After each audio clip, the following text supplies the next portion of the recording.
Vin. I'm sorry. If you would like to get your song reviewed, dear listener, there's the filthy capitalist option. As Sori says, $125 gets you straight to the head of the line. You don't have to be a part of the alliance. You don't have to be part of the group. Wait a minute. And the biggest thing is you don't have to wait. You hop, skip, and jump right in front of everybody. $125 gets you there. You do that 3 times, and then get mashed down to the $75 rate for perpetuity. Yes! Also, there is a band review option.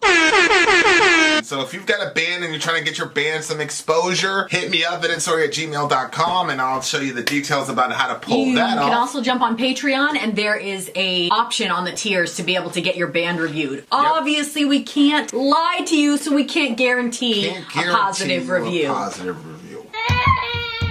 Get what you get. It's just rubbish. Rubbish. Rubbish. That's British for garbage. My favorite is the community option. $1 at the gate gets you in a Patreon. You get to join an alliance. The alliance joins their points together, and that helps determine what songs that we do. The alliances hang out on Discord. Message me on Patreon to get the link. And they do all kinds of other cool things. They do Minecraft, Dungeons and Dragons. Yeah. It's really a community within the community. Anybody can go in the village, facebook.com/Vin and Sori. There's 160,000+ people on the channel. What's cool about the Discord is that it offers a real opportunity for community connection, friendship, that type of thing. And it's on Discord, so if you're not a Facebook person, it's for you. You start off at $1. Right. Plus you get exclusives. Sori and I are working on a song. So the first 15 seconds of that was on Patreon. Also, at $15 tier and above, when we actually debut the video, they're going to be there live with us. There you are, dear listener. Buy our merch. Buy our merch indeed. The child shall lead them. Buy our merch. Things are not right here. Okay. Something is wrong. Okay, now things are correct. So, we are here doing Savatage St. Patrick's for the big homie Angelo. Did Angelo want us to include something, or no? He didn't specifically say, but he did say, I believe this song is perfect for your channel as it deals with God and man during confusing and sometimes tragic times. Ain't that some shit? Yeah, Savatage is one of the most underrated bands of the 80s metal scene. I was fortunate enough to see them live at L'Amour in Brooklyn many, many times. I wrote to you once about these experiences. You probably got that on the other channel. Savatage was scheduled to play and was subsequently bumped at the last minute from headlining by Wasp. We didn't know this until we were in the line waiting to enter the club that night. There were many Wasp fans in attendance. We could hear conversations from the Wasp fans while in line about the lineup for the night. Most had no idea who Savatage was. They came out first and tore the roof off with a blistering set. The Wasp fans were stunned, many asking over and over, who was that? We could only confident reply, Savatage, because we knew how good they were. They have had a tragic history. 2 brothers, John and Chris Olivia, singer and guitarist, started the band out of Tampa. Chris was killed tragically in a car accident by a drunken driver after their 9th album, but also before the band's more critical acclaim, becoming Trans-Siberian Orchestra. Yes, you read that correctly. Savatage became Trans-Siberian Orchestra. Their first hit was off the last album with Chris called Dead Winter Dead, where Chris would play Christmas Eve, 12/24. That song, a Savatage song, is who transformed Savatage into TSO. But you can read more about the history if you like. Back in the day, they were just as good as Metallica, Megadeth, and anyone else with that from that period. But they didn't get the same breaks. It happens, he said. All right. Okay. Excellent introduction. Shout out to Tina Banks. Oh, St. Patrick is a song off the Street album, a concert album like Queensryche Operation Mindcrime. The song deals with the lost soul and many tribulations he encounters in his life and his own conversion with God. Given the crazy times we've been living in, it's a really good song lyrically to discuss the dynamic between God and man. Thanks for listening to my story.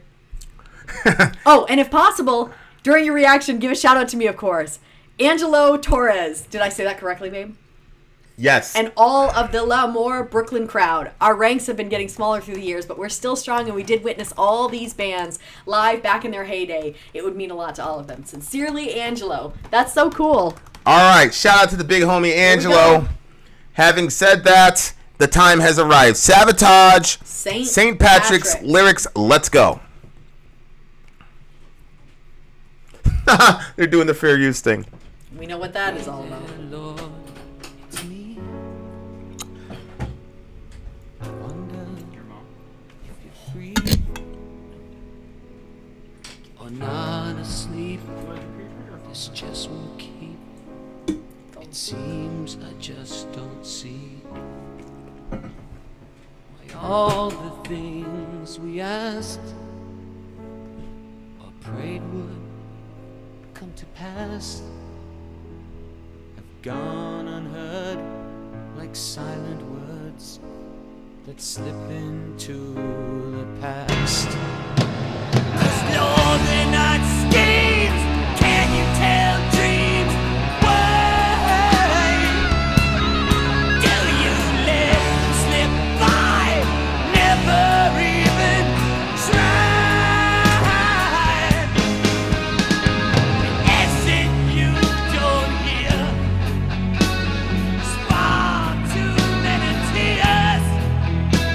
Or can't you feel? Are we unreal? The one who knows no fears. Whoa. You say we must pay dues, but still I'm confused. I need to walk with you, talk instead of two statues. Whoa. It's lonely, not schemes. Can you tell dreams? Why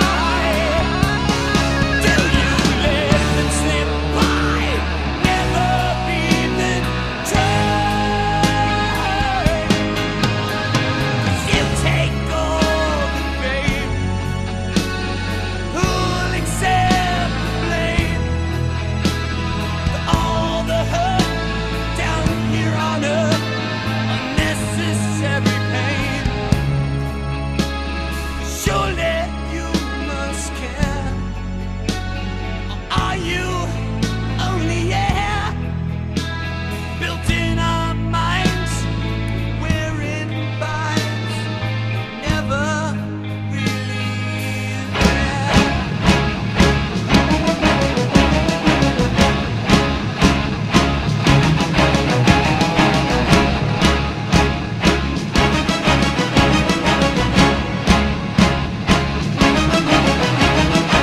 Can we be tired? Yeah. Is that something we're allowed to do? But even life changes views, and it's time try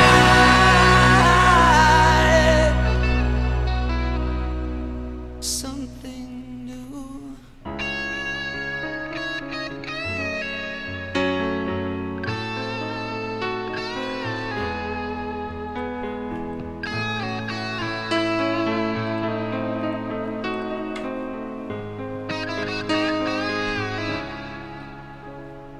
So I pled my case, and now I pull my escape. Didn't mean to doubt what it's all about. Seems I forgot my place. But if you find the time, please change the storyline. Or give a call, explain it all.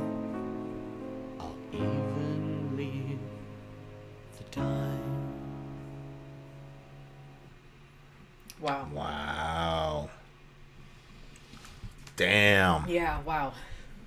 That That's interesting. Interesting timing. Song, interesting timing. Yeah. This was a really so I put that psalm up there. That selection is actually from the Bible. Believe it or You know not. where he says, "Are we allowed to be tired of you?" Is that Right here. Is that and can we we be tired of you? Is that something that we're allowed to do? are we? Yeah. Yeah, I think like Cutting yourself off. oh, I think when you're if you don't really understand what God is doing in the Bible, Like he wants a relationship, but a lot of people don't understand that. So there's this like, you report to him, you do good or you did or you bad, and he's measuring you, and that's his sum total of a relationship. So you could never tell a person like that, man, I'm tired of you, bro. Like, you know what I'm saying? Yeah. But, you know, scripturally, like, this is your father you're dealing with. So David is having a hard time, and he just goes, man, look away from me, leave me alone, so that I'll have some happiness in my life. Like, that's literally the guy who said that to God. And God didn't blast him. God didn't turn him into a, you know, a pumpkin or whatever it is. But, like, that's real. I think that if you have kids, or if you have any other, really any type of relationship, if everything is always just perfect and the person never expresses any frustration or any of those like so-called negative emotions, then the relationship doesn't really have an authentic feel to it, because it really isn't. Yeah. So I think that God of all beings would understand and know that he wants what's authentic with us. Yeah, but we're not hiding from anybody if we hide that part of ourselves from him. Yeah, homeboy was at his limit, man. He'd had enough of it. Yeah. I'm assuming, I don't know if he wrote this like after his brother died or whatnot, but like they make it, everything's great, and then bang, you know, he loses his brother that he built this band with. But if you find the time, please change the storyline. Yeah. That's I was praying about some things tonight, some really difficult news that we found out tonight, and I had to go to the store to get something. One of the kids wanted to come with me, and I said, no, I need to go alone, because I knew I needed to pray. And that was essentially what I was praying. You know, we've seen him change the storyline before. I've seen it a bunch of times. You know, he did it with Jay. Right, he did with Jay. You know, she was on death's door, yeah, and that's exactly what I was saying. I'm like, you did it with her? He's done it, you know, so it can happen, but a lot of times it doesn't happen. You just got to be real about that shit. And, you know, he said something in here that was pretty crazy. He said, you take all the fame, but you don't take the blame. I thought that was a good... That's a good thing. Just Command F, you can find the blame part. But he... Yeah, right. You take all the fame, but who will accept the blame? And I think that's a really, really, really good question. And the crazy thing is, if you look at the Bible, God has no problem saying it. I form light, I create darkness. Yeah. You know? Yeah. He says he creates Ra, which is most literally translated as evil or mishaps or whatever. So it's you know, the problem of evil is a serious dilemma. Yeah. Yeah. If God is good, then why are these horrifically terrible things happening? I mean, and of course the rebuttal is, if there is no God, then there's no such thing as good or evil. Just your opinion on how you interpret a situation. So I think if we abandon God because of the concept of evil, not just bad things happening to us. Some people are very extremely empathetic. They're empaths, and they feel it's almost worse if it doesn't happen to them. Like they feel other people's pain, you know. And so part of the whole like asking God to leave you alone thing, I think a lot of times is just David trying to say, look, man, like I can't deal with you right now, man, because I'm in a bad situation and I'm not getting a lot of comfort from you. And at some level, you could have stopped this. Yeah. Yeah. Right? Yep. You know, when Jesus shows up after Lazarus dies and she says to him, Lord, if you would have been here, my brother wouldn't have died. And, you know, there's a certain kind of like, I don't know, you could say admiration. Like, you could have stopped. You know what I'm saying? Like, oh, nothing is too hard for you. But at the same time, there's a little bit of under that where you're blaming him. Well, yeah. Right? Yeah. And I've done those before. Yeah. Yeah. And like, it's a very, like, when you really read the Bible, like, people, when they talk to God, it sounds like this. It sounds like what he's saying. Like, you have Job, and everybody thinks that Job just skated through the test without any sort of... And that's not true. Job said, I want my day in court, damn it. Like, he demanded... Jay's like used to say, "May God grant you an interview." You get a little too comfortable. He's like, "I want my day in court." Yeah. And he said, he's too strong for me. He's basically saying, is a strong person overpowering me, so I got to take you to arbitration so that I can level the playing field here because you're kicking the shit out of me and I didn't do anything to you. So like, there's a lot of those scenarios over and over again in the Bible. There's been a lot of scenarios in my life, when kids are the worst. You think about I remember with you, like, right as you got married to your ex, like, I immediately started praying for you to have a child because I knew how important that was to you, and for whatever reason, it just came to my head, like, pray for them, whatever, and just, you guys got pregnant with Selah, you know what I'm saying, but then, it was crazy because a couple years went by, you weren't having any kids, and then we're at another Bible study, and I was saying, like, pray in faith and name the kid, blah, blah, blah.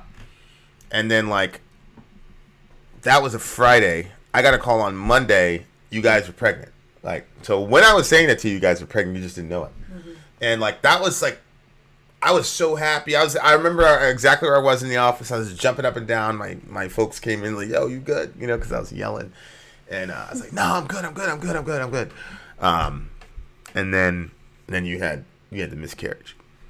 So it's like, why? Like, and there's so many people that don't want kids, and there's so many people that, you guys know what I'm talking about, like, so, but she, like, wants kids bad, and she waited, then we had this crazy Bible study, it just looked like it was perfect, like, it was bang, it was right there, and then, did I start hearing you talk about, you're bleeding, and yada, yada, yada, and then you stopped coming around a little bit, and then that was it, man, like, you told me that you lost the baby, I'm like, yo, that makes no sense to me. Like, I feel like you're just yo-yoing. And I remember saying, like, okay, this is why people say there's no God, man. It's because you do stuff like this. Mm-hmm. You know what I'm saying? Like, I don't know. But how were you relating to God in that sort of, when that whole thing happened? I'm not really sure that I really was. I think one thing that I've, like, even just this past week, really learned about myself is that if something is really troublesome to me, I don't really look it in the face. I try to pretend it doesn't exist, push it to the side, and just put, like, the strong side of myself forward. And that's basically what I did. I was just like, I quoted the Bible, because and interestingly enough, the verse that I kept quoting was the one in Corinthians where, now, it's funny, I can't remember exactly. He basically says, like, that he suffered so that way he could help other people. Who said that? It was Paul, I think. I bear all things for the sake of the elect. I don't think that was the one, but it was that idea that God was going to use everything in the end. It was going to find good purposes and good use, and that sort of gave me some comfort. I think it would have been cool to have had some people that I could have mourned with, and friends that could have kind of helped me, but I kind of felt more like an experiment. Like, people were looking at me like, I don't know, like if I was living in a clear box. Like, I just felt it was a very troublesome time. But so I just kind of, like, left it with the Lord and didn't really actually, like, mourn it until years later when you were writing that song and you started talking to me about it, and then that was the beginning of my mourning period about it. But I think that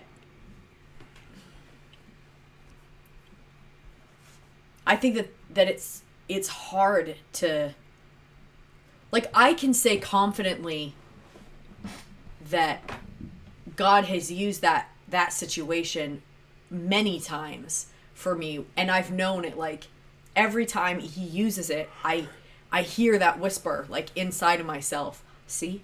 Like, he promised that he was going to use it, and he has. But, and as much as I'm very happy that I've been able to help other people, it doesn't heal the sorrow of that baby that I was never able to hold. And, each time we have another kid, I always thought that if I had another baby after the miscarriage, that was going to make me feel better. But it doesn't, because nobody can replace somebody else. And in fact, the more children that I have, the more I almost do, because I'm like, oh my gosh, it was an entire whole personality that whole universe, man. Yeah, a whole universe, yeah. Yeah. So, you know,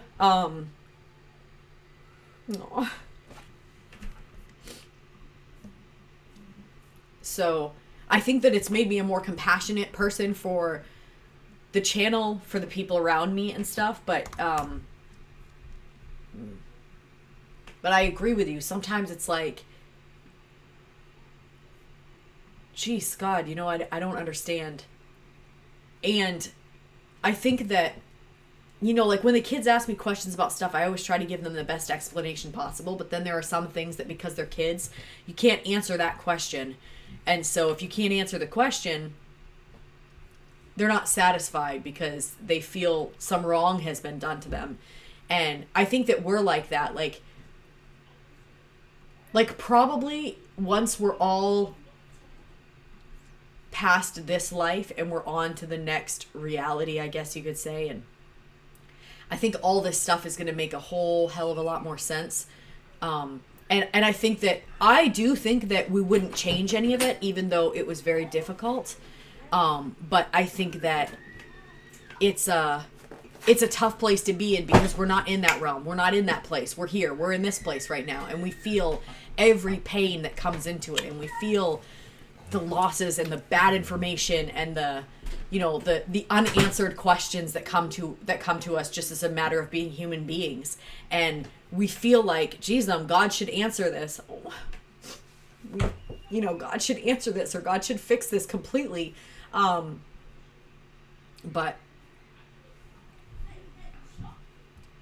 ugh.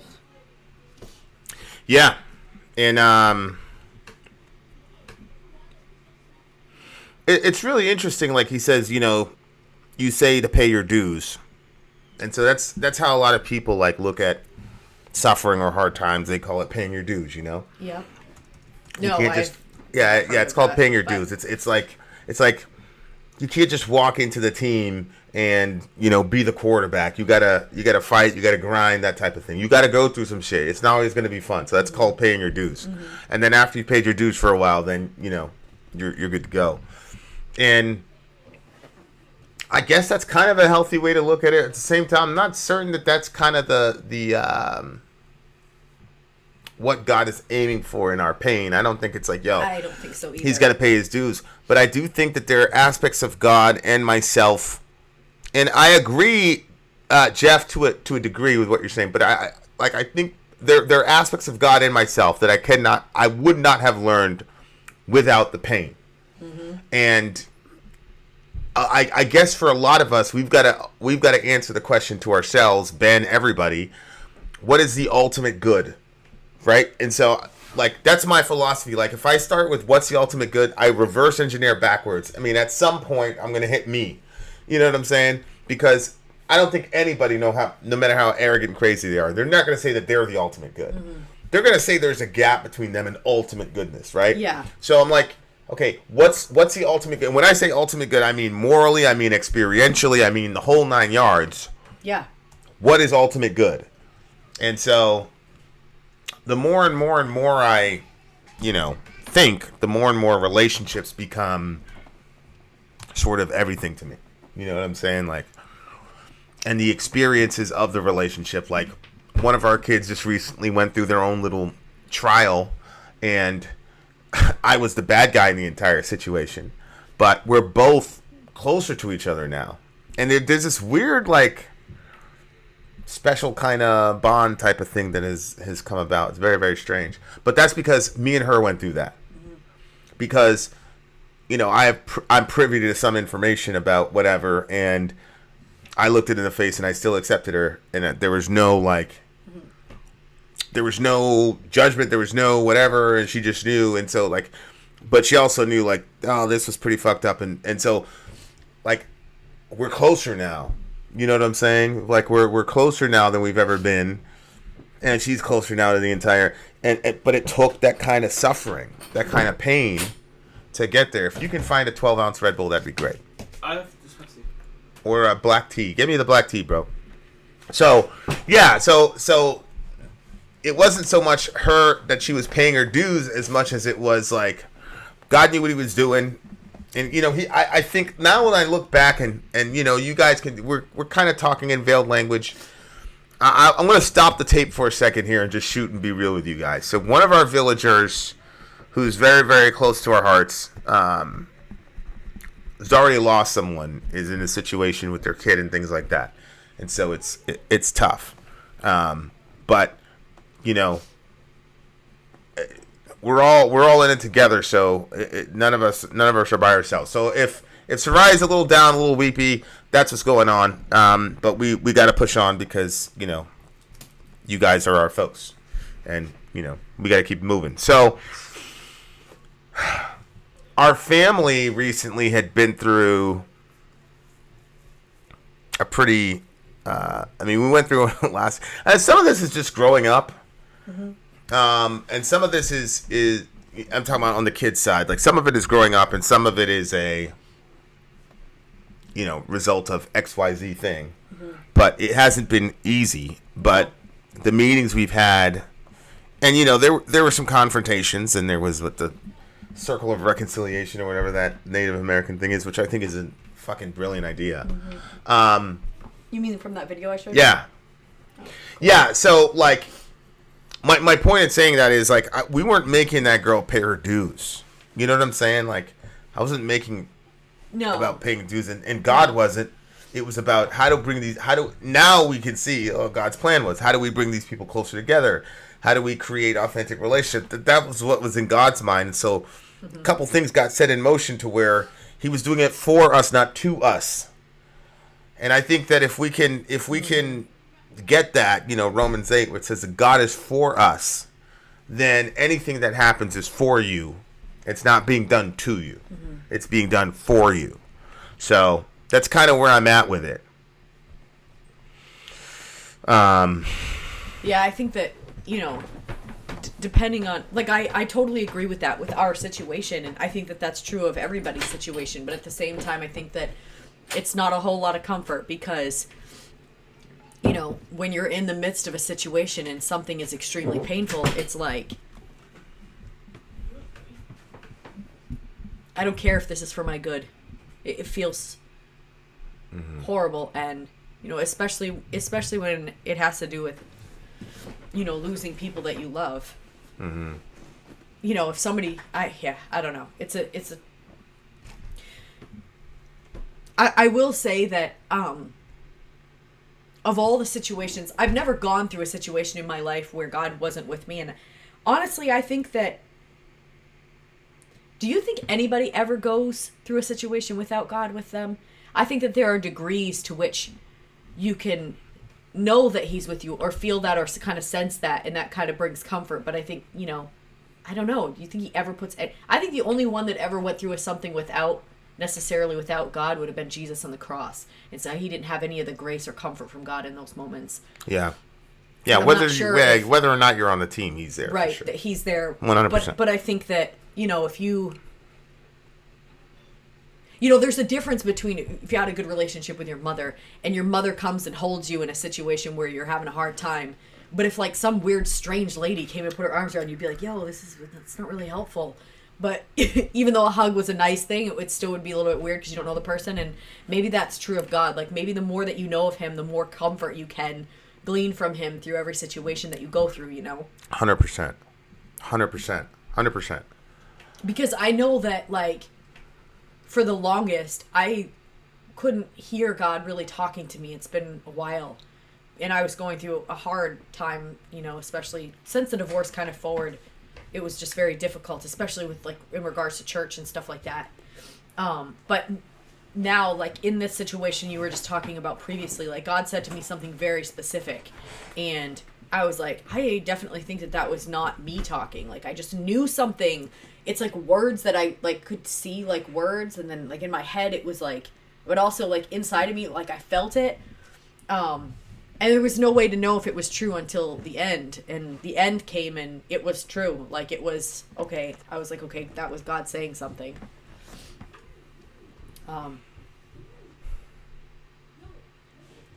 Yeah, so he's running into the problem because he's not the bio dad and never did adopt her Oh, illegally. jeez, man. So,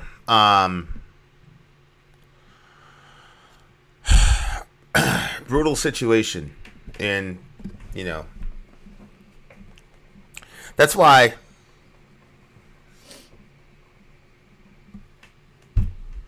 yeah. So, yeah, I mean, there's been a lot of times when I've had a serious, like, that's the wrong call, bro. You know what I mean? Like, I feel like that's the wrong call. Like, Adam Brown, like, literally his last trip, last op on the last trip, last guy they had to scoop up, and he gets hit, and he dies. Like, like, why? You know what I'm saying? Like, and then his boys, those guys in Extortion 17, that was all of his boys. It was his entire team. They went down in, you know, like a year later. And so, but then I think about like how brief this life is. See, and that's what I'm saying. But we're in this moment, and so this moment feels like forever. Yeah. But if it's like grade school, like that's the only thing that I can think about is like grade school. I freaking hated school. My mom started homeschooling us when we were in the 5th grade, but prior to that, like, the environment was so litigious because it was Christian schools, and it was so, like, I felt like I couldn't breathe. I think it was anxiety, and they were so strict, and there was this woman that would go down the hall slapping a ruler on her wrist, on her hand, like anything. You felt like if you did anything out of line, it was just, and my parents were already so strict with us that I already felt on edge. Like, it felt like it was so easy to mess up because you're a human being and you're going to mess up. And so you messed up, and it felt to me that we always got in trouble when we got when stuff got messed up. And it didn't feel like it was like, hey, you know, like, this is part of learning, this is part of growing, you're going to make mistakes, and you're a human being. Like, there wasn't that. It always just felt like you're bad. You're a bad person. You are so bad. And then when it was like you're bad at home, and then you go to school and you're bad there. And if we made a mistake at school, because I never ever intentionally did something wrong at school. But if you made it, well, once I did. I stole a piece of candy, actually, so I did. But I felt like it was justified because the teacher was only giving it to people that got high grades, and I studied so hard, and I really wanted to know what that Canadian candy tasted like. So we were in chapel, and I snuck back to the classroom, and I took one and I threw it in my bag, but God didn't let it go. I had to tell the teacher. I had to tell my parents. It turned into this big giant thing. I got in more trouble. The teacher was very mean when I told her to. But anyway, that's not the point. The point is, when I was in that environment, it literally felt like it was going to be the rest of my life. I was like, I'm always going to be in school. Like, it's not even just months away from being done. It's literally years. I have to do this till I'm in the 12th grade. And then it didn't, you know, now, you know, it's so far away from being school. You know what I mean? Like, I'm like, school is not that long. Like, it was like this in comparison to the reality of the length of our lives. And so if school compared to our lives is nothing but a drop in a bucket, how is our lives in comparison to eternity? It's going to be like, literally, like the Bible says, a vapor that comes for a little time and passes away. Like, our lives are very short, and then we go into eternity, and probably when we get there, I assume, because I do trust God, is that when we get there, we're going to say, okay, all of that was the right play. But here, it doesn't feel like the right play. You know, sometimes it's like, you know, and that was kind of like my prayer. I was like, please do this. Please fix this. But, and then I just had to just pray another way, because I just, sometimes there's just no words because something is just so, but anyway, we're with you. And if you need anything, you just reach out to us.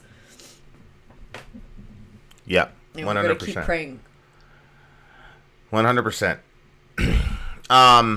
So I don't think, like, when people say it'll be all right in the end, I don't mean that God's going to answer the prayer exactly the way we want it answered, but that there will be a moment where we say, that's why that happened. And, you know, there is a gap between Jesus' death and resurrection. Right. And, you know, in those two and a half days, those disciples, man, like the whole world, it was all over, you know? And then, you know, Sunday came. So like that's where we live. We live in the gap between Good Friday and Easter Sunday. That's this reality. And you know, that's a good way of wording it. it's You've always been such a good quotes creator. It sucks, but it's really only one day. We get one day to deal with this fucking bullshit, and then we'll all be together like the way it was supposed to be. And I believe that. I do. I really, really do. More than anything. So. Oh, there it is.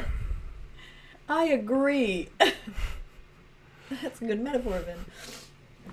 All right. I will watch it, Alan Thompson. I will watch it. What do you get the song?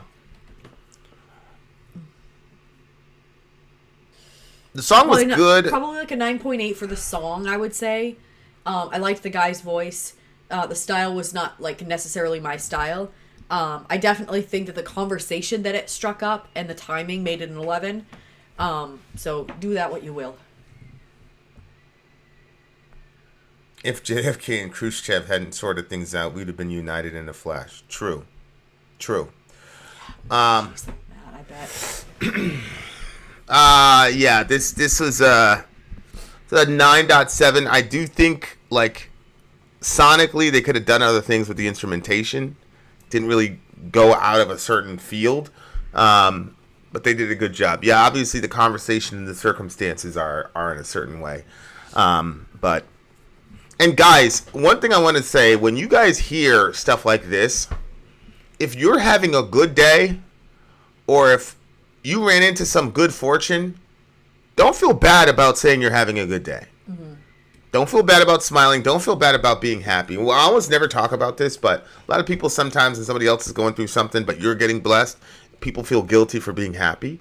Like, no, be happy, right? Be happy and be thankful and enjoy it, right? And so I just wanted to put that out there. Somebody needs to hear that. Okay, so 9.6 for me. What did you give it? I gave it a 9.8. There you are, dear listener. Vin out. Sorry out. Gone.